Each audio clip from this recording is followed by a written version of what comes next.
Since the dawn of civilization, spies of every nation and culture have worked to infiltrate their adversaries and glean the information that will give their side the advantage.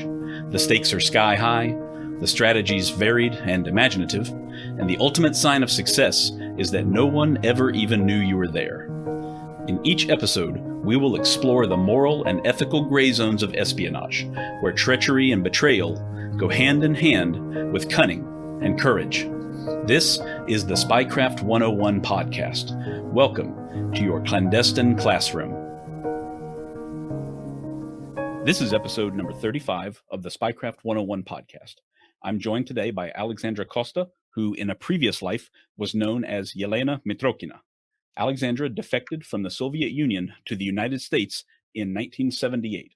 She was working at the Soviet Embassy in Washington, D.C., and at that time, she was the first person in 40 years to successfully defect from the embassy without returning. She later wrote a book called Stepping Down from the Star about her experiences both in the USSR and the US, and what drove her to defect in the first place. Alexandra, thank you so much for coming on. I'm really grateful to have the opportunity to talk to you today. It's my pleasure. Wonderful. I just finished reading your book this past week, and among other things, I thought it gave some really fantastic insight into the differences between life in the US and in the Soviet Union in the 1970s, which is not something that I have had a chance to discuss yet on any of my previous episodes. I would love to talk to you to start with about a little bit about your life growing up in the Soviet Union before you ever came here for the embassy posting. So can you tell us just a little bit about what it was like for you growing up? Well, from the Soviet reality standpoint, I had a very privileged upbringing because my father was in the military and the military got paid better and got better housing. So I would probably be the last person to be dissatisfied with the system. But when I mean privilege, it still doesn't mean, we were fairly poor by any American standard, especially after the war. I was born in the last year of the war, 3 months before the blockade of Leningrad was broken. My father's Air Force Academy had been evacuated to the Urals, and they were one of the first trains that arrived back to Leningrad. The biggest treat I remember having as a child was a piece of white bread with butter and a little bit of granulated sugar spread on it. So that's the life.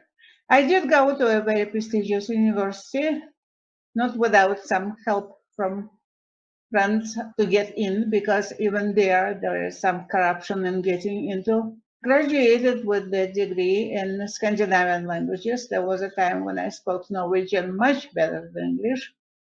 And then I went to work at several places where I could use that language until I ended up with a very special school for communists, very secret and very covert organization where I was actually teaching Marxism to foreign communists. That was already in Moscow. Yes, that was something that you described in your book, but you didn't go too much into depth for it. So my assumption, please correct me here if I'm wrong, but were you preparing these people for covert activities in their home countries? Again, they would come for this Marxist training, among other things, and then go back home and become agents of the Soviet Union. That was kind of my takeaway from it. Yes, absolutely. They were foreign communists who believed in the cause, but also many of them came from countries where it was a life-threatening belief, and quite a few of our students actually died in the hands of secret police in their countries when they went back. So there was a field training for them, which we, the teachers of social sciences, were not allowed to know much about that. A group of us was teaching Marxist philosophy and sociology and basically just indoctrinating them. But with a little twist. In order to be believable, we had access to a lot more information than any ordinary Soviet citizen. We had materials, translations of foreign press that was available only at the level of the Central Committee of the Communist Party. In fact, the school was directly under that committee and the KGB. So we were kind of an elite organization. Of course, nobody knew it was even there. You couldn't stop a taxi cab in front with someone in civilian clothes would waive it off. Hmm. I see. And of these students, you mentioned that a lot of them died later on. Do you recall any of them? Like, did they become big names in the news, or are some of them in the history books now, as a matter of fact? Or where did they just live quiet lives, so to speak, or stay under the radar? Uh, no, that mainly applied to our students who came from countries where the Communist Party was banned. Mm. And the situation could have changed later. For instance, we had a group of students from Brazil, and at the time when they were in Moscow, the Communist Party there was banned, and there was a risk of them going back. But years later, I heard about one of my students. He became actually a member of Brazilian parliament because the Communist Party became legitimate. But there were other countries that it was very dangerous to be a communist. So yeah, they were arrested and died. I see. I see. Okay. I can, yeah, definitely an unusual aspect of the Cold War there. So, but you were only involved in ideological discussions, not in any kind of covert activities training or anything like that. Absolutely, just I, ideological. I see. So, and that was only temporary. So later on, of course, you moved on into different positions. So how did you wind up exactly with this opportunity to come to the U.S. and work out of the embassy? Like everybody else, connections, in this case, from my husband, who was pretty highly placed. A friend of his and colleague was the chief of the philosophy and sociology department in that school. So when I moved to Moscow, because when I married my then husband, he lived in Moscow and I lived in Leningrad. I transferred, I was a graduate student at the time, and I just transferred to the Moscow Institute of Sociology. This opportunity came up, and through his connections, I got this job. It Okay. was And then, pretty typical in the Soviet Union back then. No matter how educated and how career-oriented women were, a lot of their luck and career path depended on connections of their husbands. I see. So was your husband at the time, he was selected for the role, or were you selected, the two of you, like equally? He was the deputy director of the Institute of Philosophy of the Academy of Sciences. But in his younger years, he was a member of the Central Committee of Komsomol, which, of course, is young communists. It's the step towards membership in the Communist Party. So he knew a lot of people in political circles. And when the Soviet Copyright Agency, which was fairly new because the Soviets ignored copyright for about 70 years, then they decided to join the International Convention and opened that agency in Moscow. And when the head of that agency was looking for a representative to send to the United States, he approached my husband because they knew each other since the days of the Komsomol Central Committee, and he knew that he was ideologically solid. And he also had a name already in the United States because of his writings. So they felt that he would have credibility. So yes, they sent him, and they sent me with him because I had better English and I could drive a car. I see. Those are two very important things for getting around in Washington, D.C., for certain. Yeah, he didn't have a license, and even if he did, nobody would let him drive because he was drinking. Oh, I see. Right. Yeah, he tended to drink a lot. I recall you saying that from the book. When you first learned of this posting that you were coming to the US, what were your initial thoughts about it? Did it seem like a dream come true, or was it like, wow, I wonder what it's going to be like, with the adversarial relationship with the US, or what exactly? Well, at that point, really, I didn't get much into politics. Any foreign posting for a Soviet citizen at that time was a boon because you could bring foreign currency back home and shop in special stores that only accepted foreign currency and, of course, had goods that were not available to ordinary citizens. And just living there, people could come back after 3 years, let's say, in the United States and have enough to live on for 10 years and Hmm. bring enough stuff that could be resold at the black market and all of that stuff. So financially, it was a very attractive opportunity. And in all honesty, I didn't think much beyond that. Okay, I see. So just an economic opportunity to get ahead before you come back to Soviet Union, and then you're set up and you have a much higher standard of living for the next few years after that?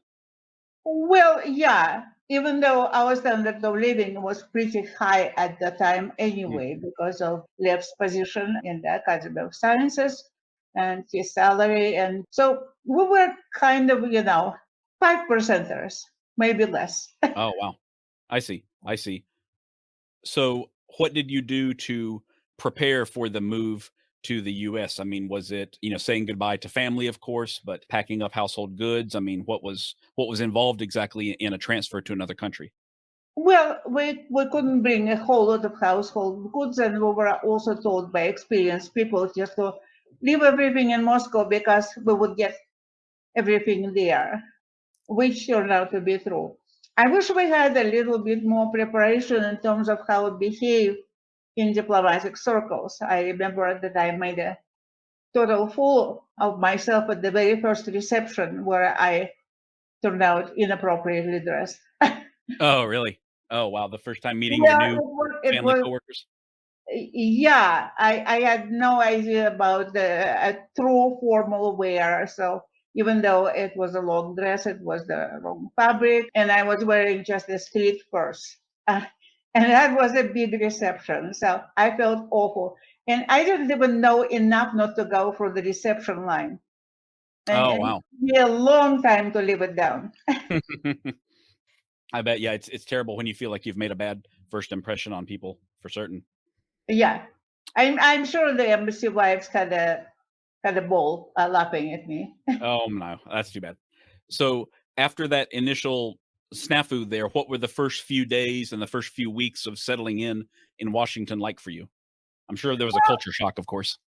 Yeah, it was, although probably less than for any, average Soviet citizen, because I have seen foreign films that were not available to ordinary citizens. I have read a lot in English, and we had friends who lived abroad. So I was better prepared for the culture shock than many people would. It still was a culture shock. If you ever saw the movie called Moscow on the Hudson with Robin Williams, I don't think I've seen that one. I certainly would like to, though. it's a great film, and there is one scene there where he is a circus performer who defects in New York. Hmm. After he is already here and living with the family, they ask him to go, and they run out of coffee. They ask him to go to the supermarket and buy coffee. He goes to the supermarket and he sees all these shelves with really different brands, and he gets faint and he collapses because Oh, he can't make a choice. oh, wow. Wow. It was very true. I mean, a lot of things in that film were very, very true. And they actually had, other than Robin Williams, they had mostly Russian actors there. So it's very authentic. Hmm. Okay, good. I'll definitely have to check it out in that case. Moscow on the Hudson? Yeah, Moscow on the Hudson. Okay, good. I've definitely heard of it. I've just never taken the time. So that's good to hear that they got some things right about the culture shock though from moving over. I like to see that for sure. Yeah. Other than that, there was an embassy wife that was assigned to be my mentor and guide me through the first couple of weeks, take me to the stores that had affordable prices, help me get what we needed for our apartment. In fact, when we came, our apartment already had stock refrigerator. Embassy people put some necessity because I was coming with a 5-month-old baby. My daughter was born in Moscow 5 months Oh, before we that's right. came here. So they were extremely helpful. And within literally 1 week, we went to get me a car. I had to get permission from the ambassador to drive alone. This was unheard of at the embassy. Hmm. I was the first and only embassy wife who was permitted to drive around Washington alone. Oh, wow. Yeah, which, by the way, made the FBI, they told me later, they made them follow me with great interest because they knew how unusual it was. So they assumed that I was an intelligence operative and my husband was my cover. Oh, wow. They didn't know this simple thing that he simply couldn't drive. So Yeah. they wasted quite a few resources following me to Woolworth and other, discount stores. Yeah, that's unfortunate. So they tend to jump right ahead to the most complex possible explanation for a very simple situation. Yeah. Well, it was an unusual situation. So to give them credit, they've never encountered a situation like that. Right, right. That's true. So, as you mentioned earlier, you came over because of the Soviet Union was starting to get involved in international copyright issues. So, you and your husband Lev, you were not actually involved in any kind of intelligence work. It was more getting involved with American publishers and that sort of thing. Is that correct? Yes, that is correct. Although I'm absolutely certain that we have had some intelligence briefing, but I did not. I was Oh, okay, I basically see. acting as his office manager and secretary. Our office was not inside the embassy. We had an office on K Street in Washington, D.C., where, the street of lobbyists and all that, those little offices. And we traveled to New York quite often. Our main partner was Macmillan Publishing Company. Our task was to sell some Soviet literature here, to pursue some cases that were deemed to be copyright violations and get resolution for them, but mostly promote Soviet literature. I see. And was that a difficult task to get Soviet authors onto American bookshelves? It was basically impossible, especially Soviet authors of that time. We're not talking about Solzhenitsyn here. Right. We're talking about people, good Soviet citizens, the authors who wrote about Soviet reality as it was supposed to be presented. No kind of deviation, which would be totally unsaleable in the American market. We did manage to convince Macmillan to publish the Great Soviet Encyclopedia. It was a major undertaking, and I think it was a kind of a fun project for them because of the strange things that you could read in the articles that were dealing with political and social issues. Nevertheless, I think they agreed because they were envisioning selling more American books to the Soviet market. It's a huge market. It's a country of 250 million people. Well, at the time it was 300 million. It was Mhm. the Soviet Union, not just Russia. But the very first project that we tried to promote in Moscow was to publish in Russian Gone with the Wind, and that was shot down. That book has been banned on the Soviet Union until Gorbachev time, the 90s. That was the first time it was published in Russian language. Oh, wow. Yeah, I think you mentioned it was in every single country except the USSR just about by that point. Yeah, didn't go along with the Soviet narrative about the life of Black people in the United States.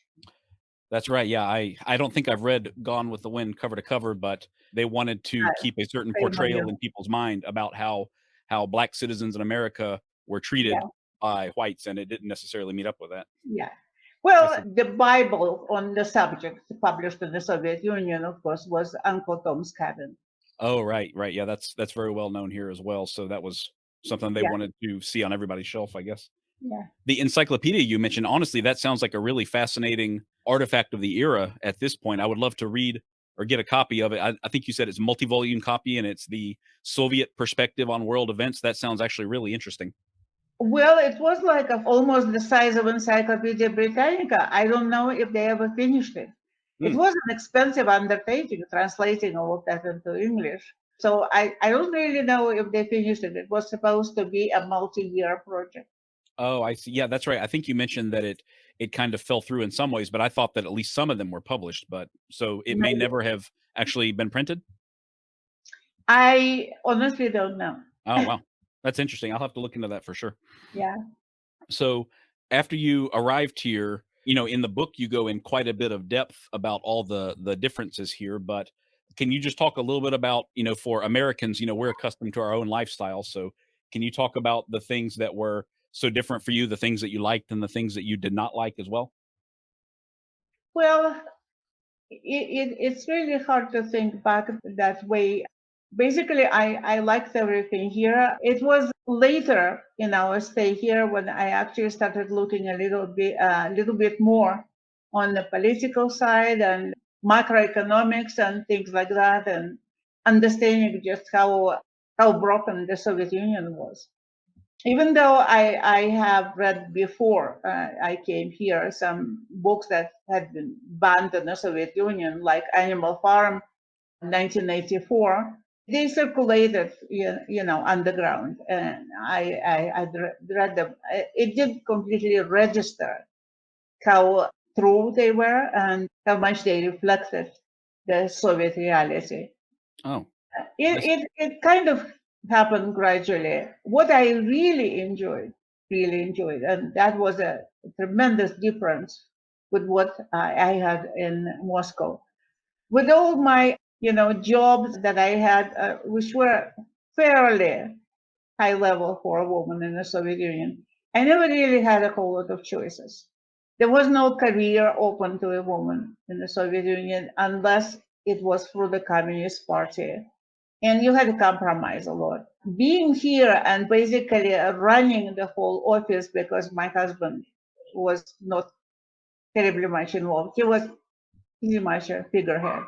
Solving problems, being in a way in an executive position, that gave me a tremendous boost in confidence and opened my eye of what I could do in a country where I would be free to choose what I wanted to do. When I met with the FBI, I asked for only two things if I decide to stay here. One was that there would be no publicity, which was a tough sell because usually when somebody defects, they want it to be very public. It's a humiliation for the service and whatever, but they agreed. And the other thing was that they would put me through a business school. So I would have the education to get me started on being independent, because my degree from the Soviet Union was absolutely worthless here. I had a PhD in Soviet sociology.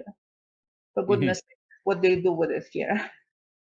So they kept their word on both counts, and I went to the Wharton School. I got my MBA, and I've been self-employed pretty much since then. Yeah, that's a good happy ending to the story there for sure. While you were here, and obviously I want to talk about your relationship with the FBI in a little bit. While you were here, of course, I know that you missed your family, but was there anything else about the Soviet Union that you thought worked better, or anything that you missed about the system or the culture, other than your direct family, of course?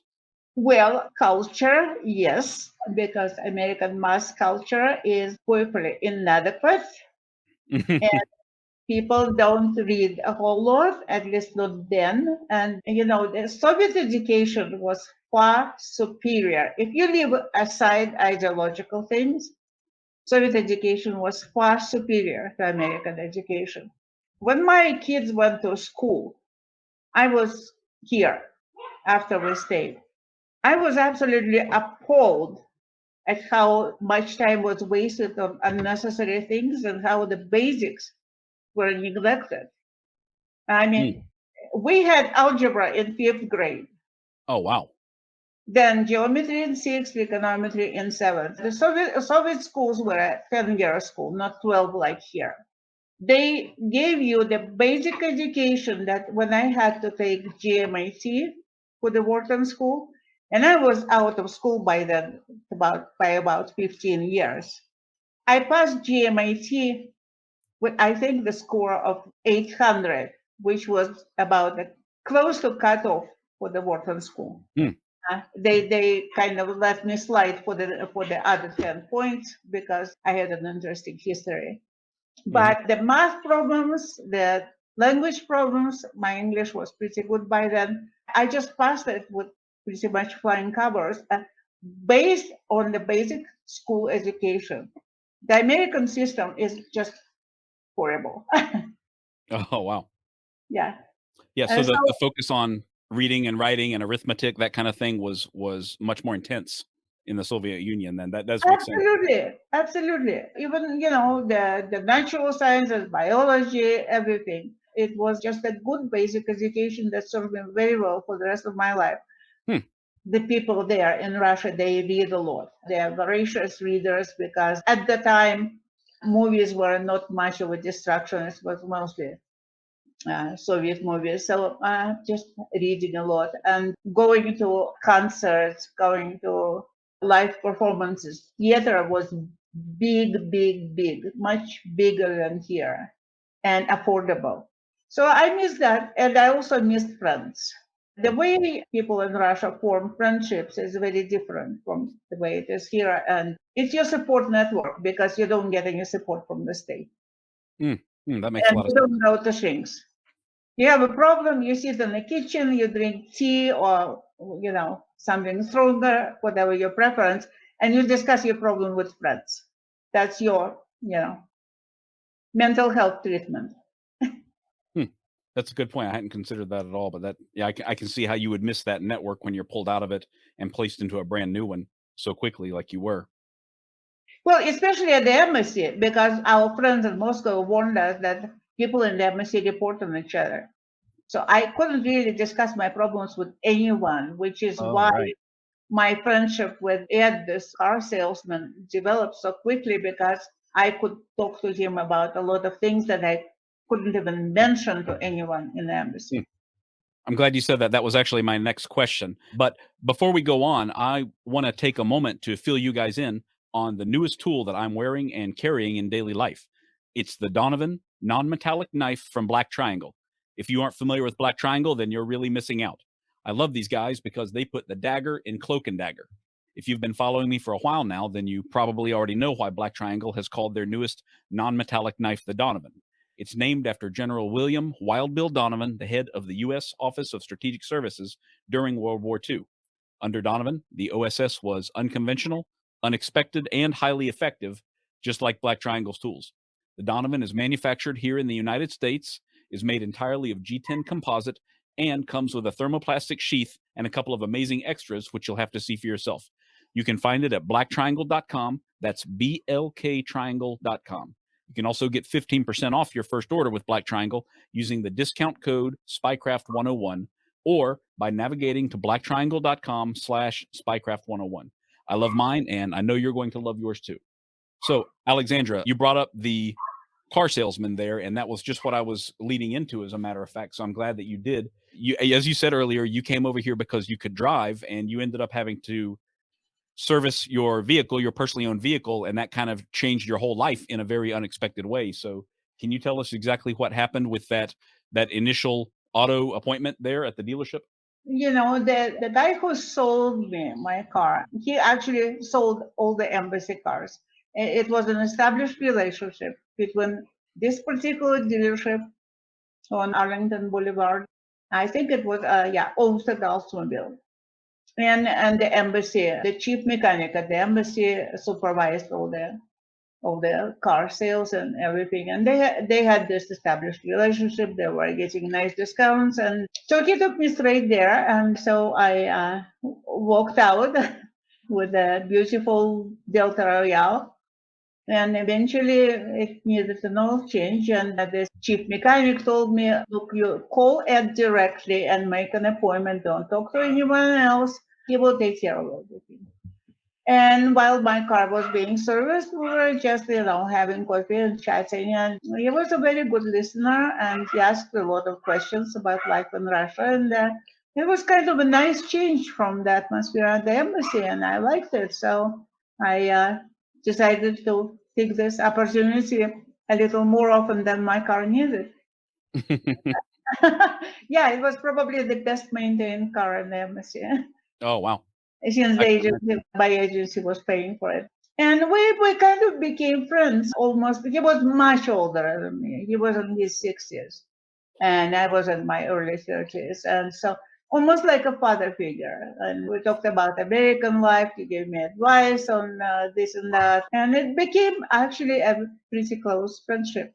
Little did I know that everything I said was reported to the FBI. But that I didn't learn until later. Oh, wow.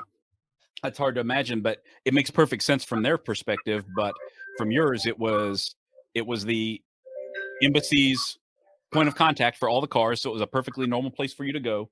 And everybody needs car maintenance if you're an owner and a driver, of course. And do you think that he was directed to speak to you initially, or did the FBI later on just kind of take advantage of the friendship that developed? Well, I think that he already had an established relationship with the FBI, I mean, as an informant, because he was handling all embassy cars. So obviously they would be interested. Probably they evaluated every person he came in contact with and told him where to try to develop a relationship and where to give up. So I guess they deemed me an appropriate target.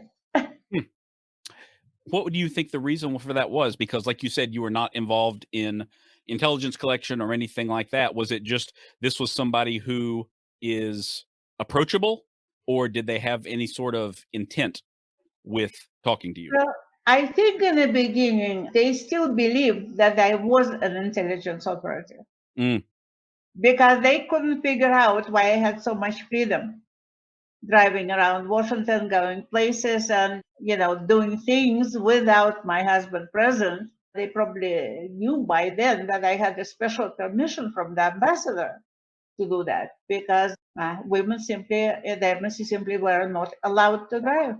So they had an interest in me. They figured out later that I was not a spy, but the interest by then was well developed, and I think they also had sight on my husband. Anyone at that level, and he was supposed to have the rank of the counselor, except they ran out of counselor positions. He was the first secretary of the Soviet embassy in his diplomatic rank. If he defected, that would be a major coup for the FBI. Oh, certainly. So they wanted to get both of you at the same time if possible. I guess they couldn't hardly get one without the other. Well, I think they figured that if I decided to stay, and we had 2 children by then because my son was born in Washington, that he would stay as well. And he almost did. At the last moment, he changed his mind and went back.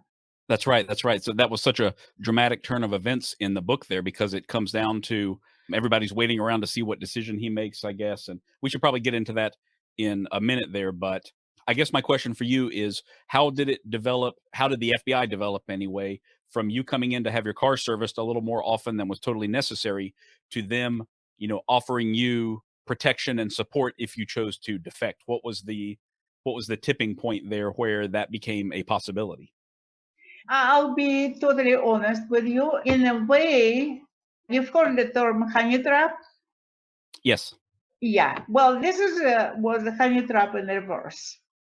Because although we didn't do anything inappropriate, eventually Ed and I started, taking time, meeting for coffee in the restaurant, outside of the dealership, and things like that. Even though I considered it purely friendship, and that's what it was, they certainly could have had enough photos to ruin my life for the rest of my life if they wanted to.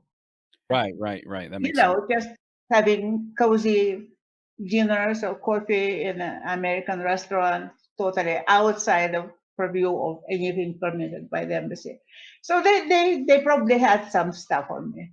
When eventually it brought up the idea of staying here, it kind of clicked right away where it was going, and I figured that I could be in deep trouble. But at the same time, it kind of got me thinking, what if I stayed here, what my life would be like? And I actually liked the prospect of being free to do what I wanted. I had a lot of unspent energy, business energy, and a lot of talent in that area. I'm sorry if it sounds very no, not at all. But I have an IQ of 162. Oh, wow. I wanted to put it to some use. Right. You were being underutilized for sure in your position. Well, and definitely when I went back to Moscow, it would be going to the same drudge, being simply an appendix to my husband, and never considered as a person of value on my own. That was the life for a woman in the Soviet Union at the time. Mhm. And it really started getting to me that I had absolutely no future there. I like the freedom. I like the freedom of movement, the freedom of speaking your mind, and just basic word freedom. You really didn't have it there. I'll bet Especially we certainly when take that for I granted. went for a visit to Moscow, and my closest friend set me up with the KGB. That I think was one of the points driven home. That's That right. That's right. Yeah. I think yeah, I saw that in the book. Was her name Katrina or something like that? And you yeah, realized she it was was informing on you? pretty well known movie actress and or at least TV actress and theater actress. But we were neighbors where we lived in Moscow, right? Across the hallway, our apartments were. Her husband was one of the biggest movie stars in the Soviet Union, Mm. and his name was Andrei Mironov. We were really very close friends. We didn't have any secrets from each other. And then she set me up with the KGB. Oh my gosh. Yeah, So that's hard to imagine. yeah, it really ran cold. And Lev was drinking like there was no end. Mhm. So really, there was no future for me there. I wanted a different future, and I want different future for my children, and that was it. So I asked Ed if he could get me in touch with the FBI people, and he did, and the rest is history. Wow. Wow. So you made the decision. How long did it take you to decide once the offer was there, once the opportunity was there? Because when you lay it all out in a list like this, it makes perfect sense. But I know it must be incredibly difficult to just leave your whole life behind and your family and put yourself at risk, maybe even put your children at risk. I mean, that's an enormous decision to have to make. So how long did it take you to make Well, that? there was a risk. It didn't really take me more than a few weeks to think about it because I guess I was more ready for the idea than I realized.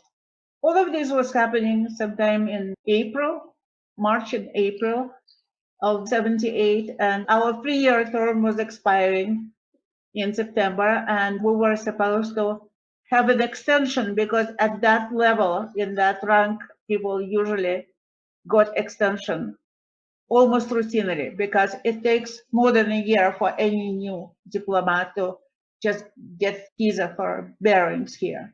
Hmm. But left drinking became pretty public knowledge. We knew that we probably would have to go back.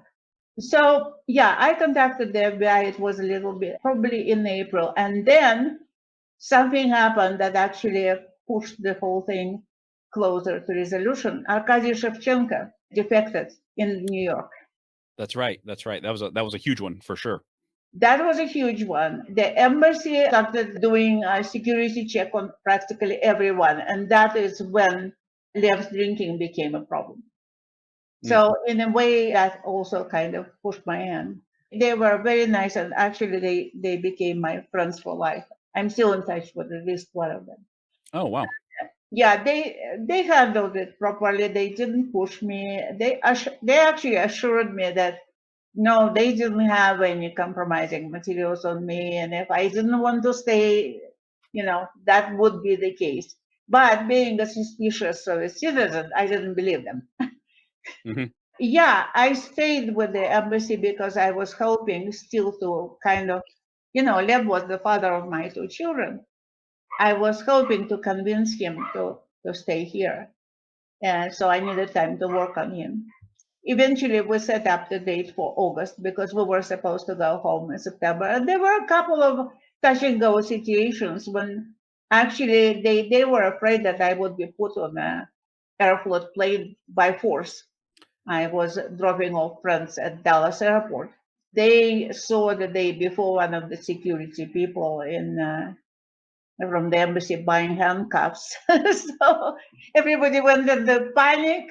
They got an executive order signed by President Carter to hold the plane if I'm put on it against my will. And they had people at the airport, but it was a false alarm. And after that, it was decided that really they didn't want to take any more chances. Wow. Wow. I read that in the book, And I don't think in the book that you mentioned what the catalyst was, but now you say they found out that they were buying handcuffs the day Yeah, before. So that sounded incredibly tense because you had to go. And I think in the book you said that I didn't they have a choice. It was one of our closest friends. He was flying to Moscow. I was giving him a ride to the airport. Oh, okay, I see. And the FBI was around you at the time in case they tried to hustle you onto the airplane as well? Well, they were just observing. We worked out some kind of a signal I would give if I felt that I was being pushed toward the gate, Okay, wow. or being escorted or constrained in any way or whatever. So we worked it out, but it was a very tense situation. Well, thankfully nothing happened in that case then. That's good. Yeah. So, how exactly did the FBI prepare for your defection? I know you mentioned earlier the conditions that you set that they later met with going to the business school and no publicity, but what did they have to do to kind of get you away from the people in the Soviet embassy? First of all, they started the paperwork already. There was a classified department at the Immigration and Naturalization Service where they processed my documents, or at least did the initial paperwork. So I could be sworn and given the green card the day I left the embassy, just for my protection. And also, they set it up in such a way that, and you read the book, I left a letter for Lev, and I made sure that he was at the embassy all day, and the guys came about in the morning and drove me and the children to a motel in Arlington. And then I came back because I asked Lev to come home for lunch, and he came and found my letter, and then I came and tried to talk to him, and of course he was cold. And then the FBI took me outside of 25-mile zone to the Sheraton in Fredericksburg because the Soviets were not permitted to travel beyond the 25-mile zone. So you were staying in a safe house in Fredericksburg then for a little while, or in a It hotel? wasn't a safe house; it was just a regular Sheraton. Okay, I see. Yeah, but we were at least outside of geographical reach of the embassy. They had to keep me close to Washington because, regardless of what Lev decided, the Soviet embassy has the right to ask for a meeting at the State Department with any person who attempts to defect.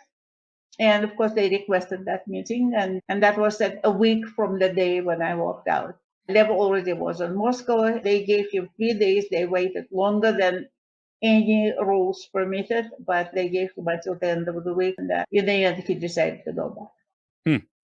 So he decided not to join you then, and he. Well, as I always said, he chose motherland over his children. Mhm.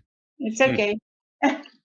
Yeah, that's a tough choice to make for sure. I know you said that he tended to not like to make a decision. He kind of wanted to run out the clock and take as long as possible usually, and that sounds like what he did as well before he Well, he decided did. to go back. We finally gave him a deadline, 11 o'clock on Friday, because they had to report my defection to the State Department, normally at the normal circumstances, the same day. They gave him extra 2 days, but Oh, they wow. had to do it by the end of the week. And he was told to go to a specific phone booth and call a specific phone number, and somebody would pick him up. So he actually drove there, and I was told later he walked around it several times, then got back into his car, went back to our apartment, and called the embassy. Wow. So he came close then to joining you, but at the last moment he decided not to. Well, he had family. He had family in the Soviet Union. Right. But what amazed me is that the system killed his father.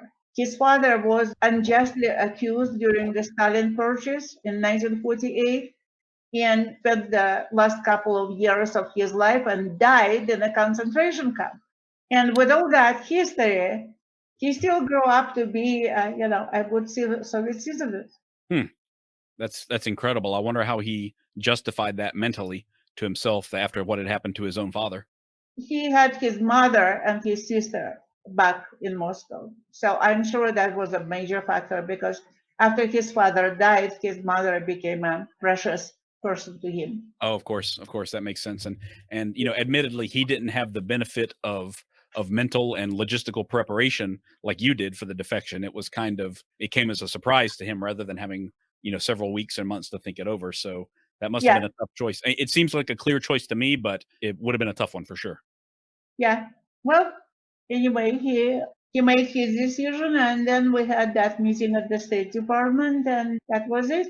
And then they put me in the safe house, actually in McLean, Virginia. It was just an apartment in an apartment complex. And then I moved to Pennsylvania, and I was accepted to master's program at Wharton because they accepted my undergraduate courses as a necessary requirement. They, accepted that I had a BA already. So they allowed me into the master's program. That's good. Yeah, you had to, even after the defection, I mean, you still had to build a new life here for yourself. And so you were at Wharton for what, 2 years or 3 years or more? Actually, a year and a half. I took some courses. I wanted to get out of Pennsylvania. I wanted to get out of Philadelphia. Sure. I can understand that for sure. It's an ugly city.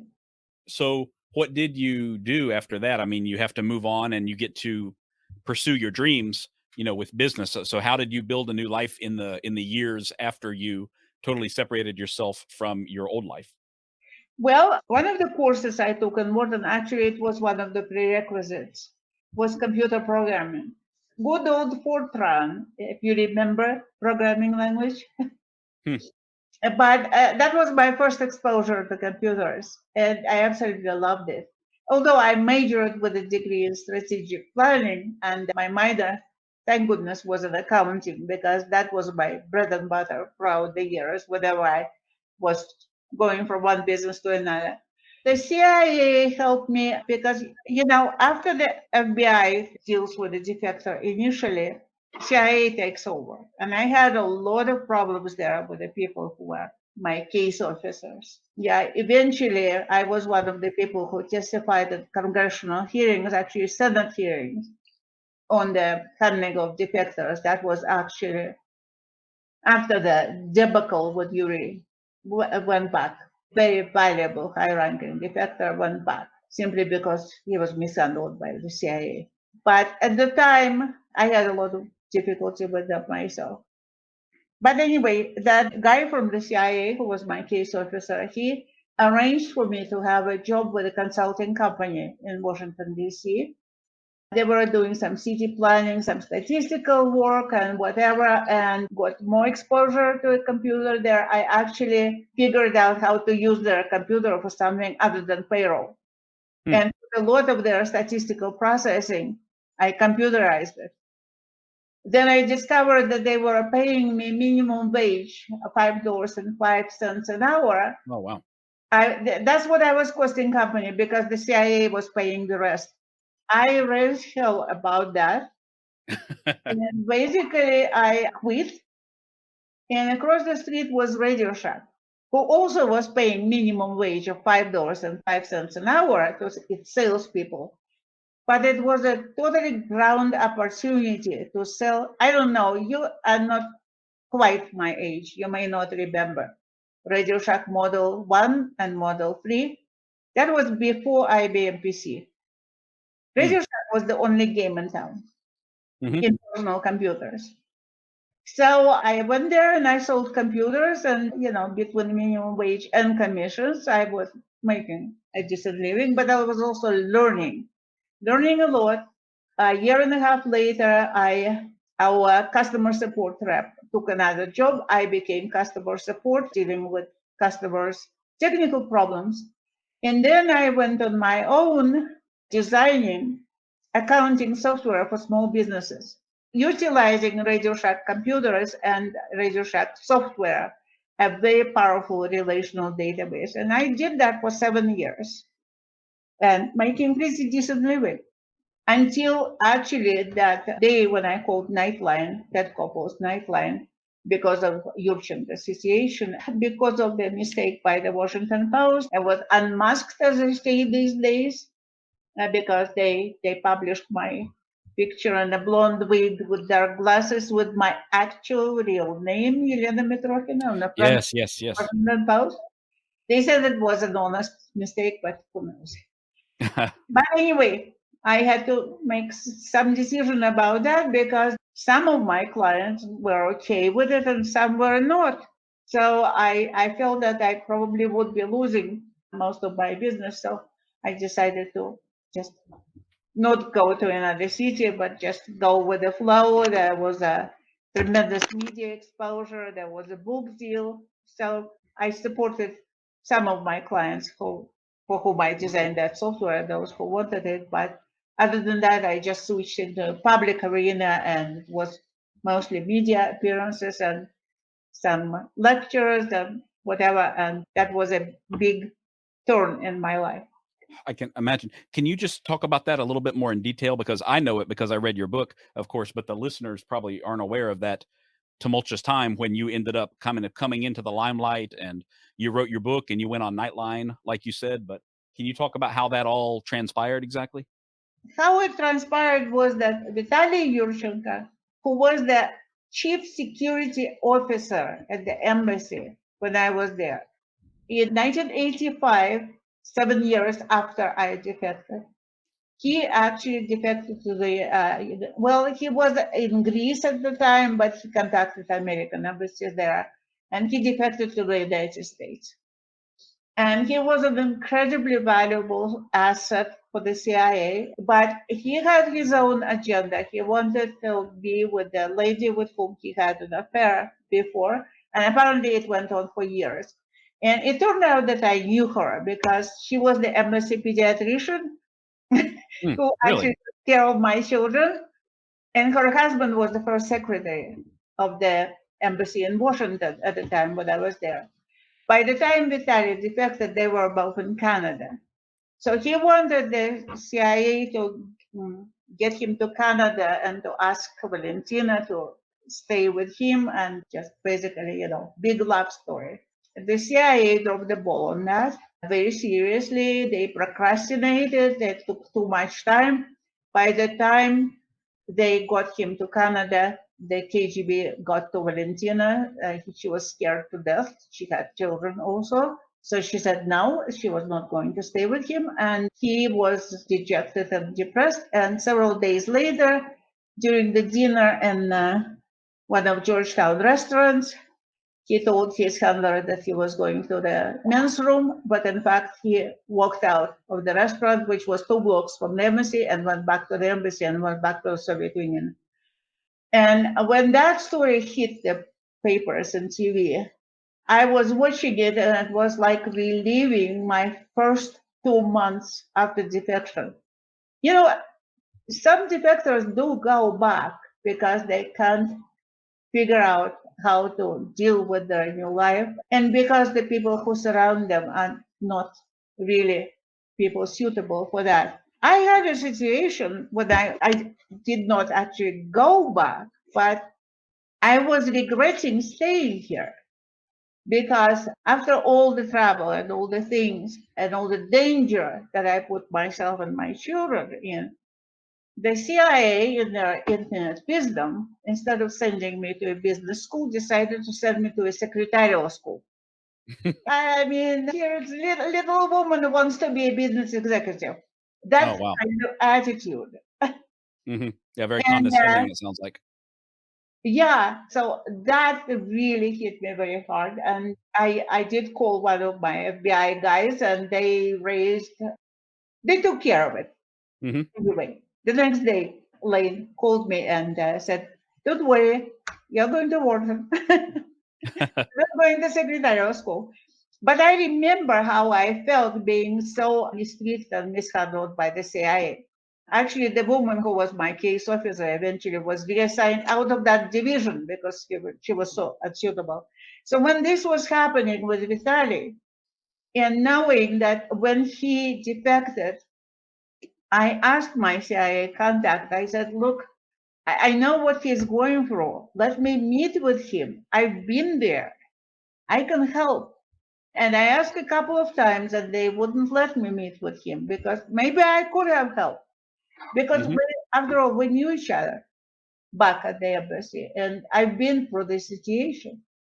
So it really it hit me very hard when he went back because I knew what he was facing back in Moscow. I decided to break silence and I called the Nightline because I saw the promotion that they were doing this topic in the evening after at 11:30. Ted Koppel show went on at 11:30.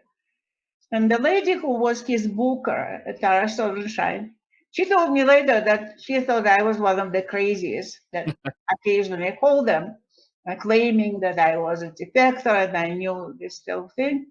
Fortunately, I had someone who could vouch for me. Robert Kaiser, who was one of the senior editors in the Washington Post.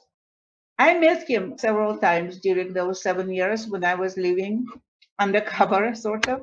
He never ever betrayed by any word that he knew that I existed because I asked him to. He called me a couple of times when he needed some consultation. Other than that, the only thing that he told me, look, I'm not going to write about you or anything, but if you ever decide to go public, you call me first. So that's how I ended up with the Washington Post correspondent the same day of the Nightline. Mm. And so I called Tara, look, call Robert Kaiser, he will confirm that I'm legit. And she did. And by 5 o'clock, I was at ABC Studios, and they found some kind of a blonde wig. I didn't have mine with me. They found some kind of dark glasses. I look like a clown. But fortunately, that was just for the promo, so they only showed a few seconds of it. And then I went home and I got, decently dressed and dolled myself up with a decent wig and decent sunglasses. And I went to Nightline and we talked about the situation with Yurchenko and the other person, the other guest who was on Nightline with me was Richard Helms, the former legendary CIA director. Wow. I didn't know that. Yeah, and during the commercials, he was giving me, thumbs up and giving me all kinds of moral support and all of that. We became friends after that, and I've been to his home and I knew his wife, and he was a great support. But so between the two of us, we covered that topic, and so that's how it happened. But the Post sent one of their reporters to at least get a blurb on the front page. And that's when the situation went sideways when he took the picture, but they published it with the wrong name. Yes, that's right, because you didn't want them to know your new name, Alexandra Costa, at the time. No, they published my picture in a blonde wig and put the name Alexandra Costa under it. Oh boy, yeah, that I can see how that would put you at some risk then, for sure. Well, they made up for it eventually. They felt so guilty. They gave me a whole front page in the opinion section to cover my story. And with that, I got a book deal. Oh, good. That article and the tape of that Nightline got me a book deal with GP Putnam. That's good. I'm glad that you were able to get a book deal. I've got your book here right beside me, as a matter of fact, and it was a very interesting read. And it leaves off right there, basically, with the Nightline interview is the last couple of pages there.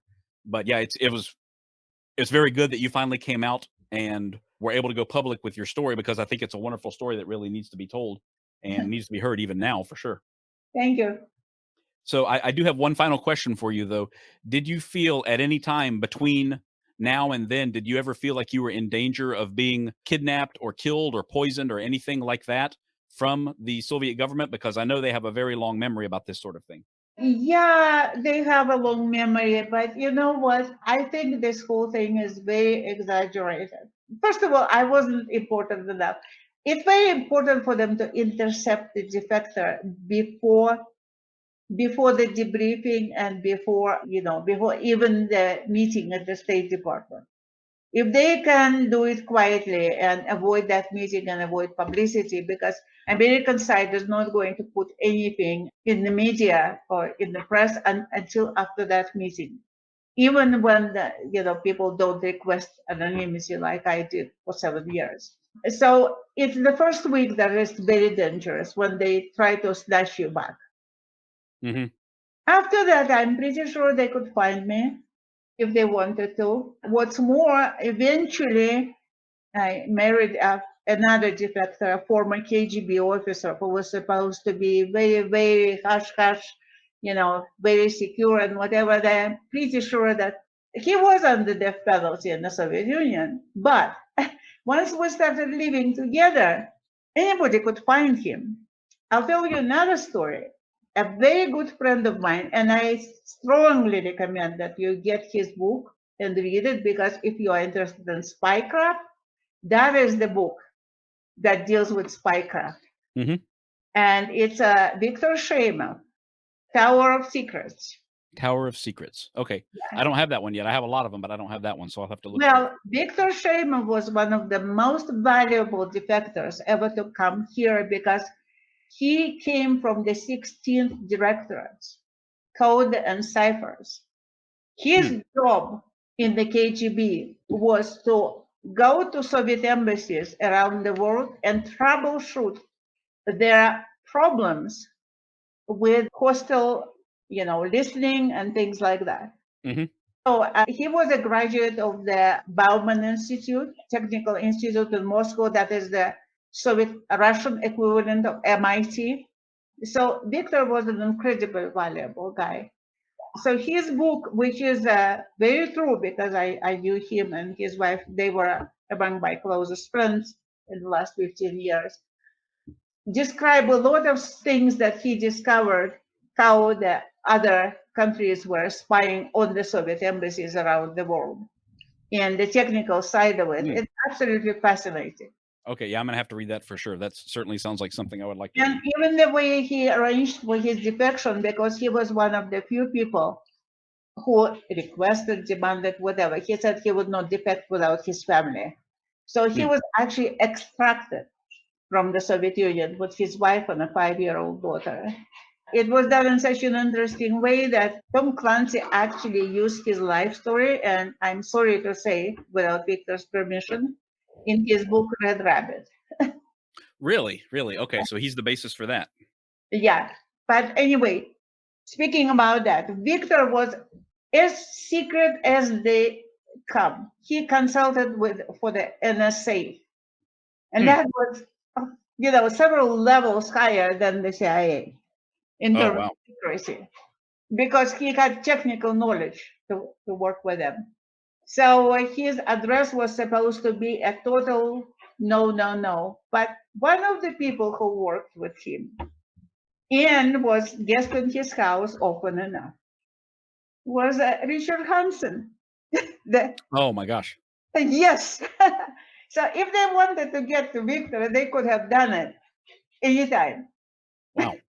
Wow. So, all this thing about Soviets hunting you down and killing you, I think it's greatly exaggerated. Although, when you watch the FX series, The Americans, it's basically true, although a little exaggerated. But I enjoyed watching it because I was at the embassy. I lived that life at exactly the same time as is covered in those series. Mm-hmm.